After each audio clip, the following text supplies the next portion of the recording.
અમે ખાઈ લીધું છે, હવે અમે જઈ રહ્યા છીએ ગાઈસ। અમે ખાઈ બેને પાણી બાણી पीने चलो અમે દુકાને ગઈ રહ્યા છીએ। हमारे यहाँ प्रसंग है ने प्रसंग है ने हमारे ત્યાં सोनू भाई नाम है तेमने लगन है ने એટલે આ લાઈટ ચાલુ છે તમને દેખાવું। અમે વિમલ લેવા અને દૂધ લેવા જઈ રહ્યા છીએ।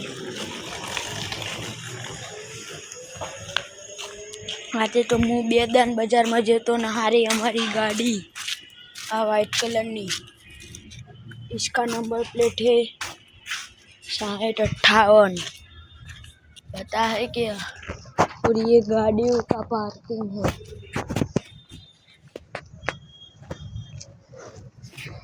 चलो हम विमल लेने के लिए जाते हैं। विमल और दूसरी थैली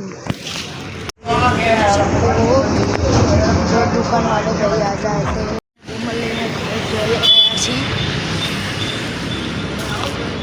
ते भाई ने मैं कहूँ कि हमारी चैनल यूट्यूब चैनल सर्च मारो ने ते भाई पण सर्च मारी। हमारे पहला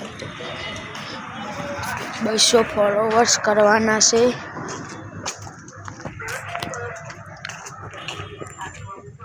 जो हमारा वीडियो सारो लगे तो लाइक सब्सक्राइब करवानू मत भूलता नहीं यार। काल हमारे मेहमान आवाना से इसलिए हम 2 थैली दूध लाए हैं। और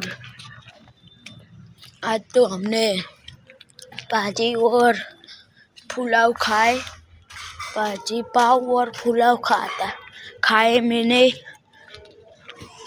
और मेरे पापा कह रहे हैं कि ये कभी भी एक थैली दूध की लाओ तो मैंने दुकान से ला दिया और हम घर तक गए हैं। बोलो जय